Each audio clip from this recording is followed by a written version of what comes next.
সাবেক প্রধানমন্ত্রী ও আওয়ামী লীগ সভাপতি শেখ হাসিনা, সাবেক স্বরাষ্ট্রমন্ত্রী আসাদুজ্জামান খান কামাল এবং সাবেক আইজিপি চৌধুরী আবদুল্লাহ আল মামুনের বিরুদ্ধে জুলাই গণহত্যা মামলার তদন্ত প্রতিবেদন আন্তর্জাতিক অপরাধ ট্রাইব্যুনালে জমা দেওয়া হয়েছে।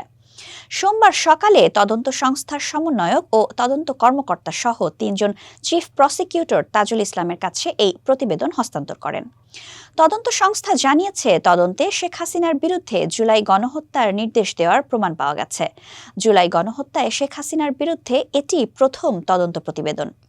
প্রতিবেদনে হত্যার নির্দেশনা সম্পর্কিত কথোপকথনের অডিও রেকর্ড সহ বিভিন্ন প্রমাণ উপস্থাপন করা হয়েছে। এছাড়া জুলাই আন্দোলনের সময় সংগঠিত আলোচিত হত্যাকাণ্ড ও মানবতা বিরোধী অপরাধগুলোকেও প্রতিবেদনে অন্তর্ভুক্ত করা হয়েছে।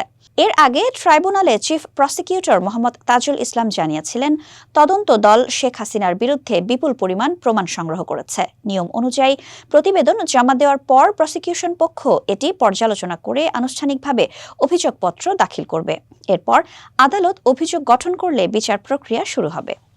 গত বছরের ৫ আগস্ট গণ অভ্যুত্থানের মুখে আওয়ামী লীগ সরকারের পতনের পর আন্তর্জাতিক অপরাধ ট্রাইব্যুনাল পুনর্গঠন করা হয়। পুনর্গঠিত ট্রাইব্যুনালে গণ অভ্যুত্থানের সময় হত্যা, গণহত্যাসহ মানবতা বিরোধী অপরাধের প্রথম মামলাটি হয় শেখ হাসিনার বিরুদ্ধে। পরবর্তীতে চৌধুরী আবদুল্লাহ আল মামুনকেও এই মামলায় আসামি করা হয়।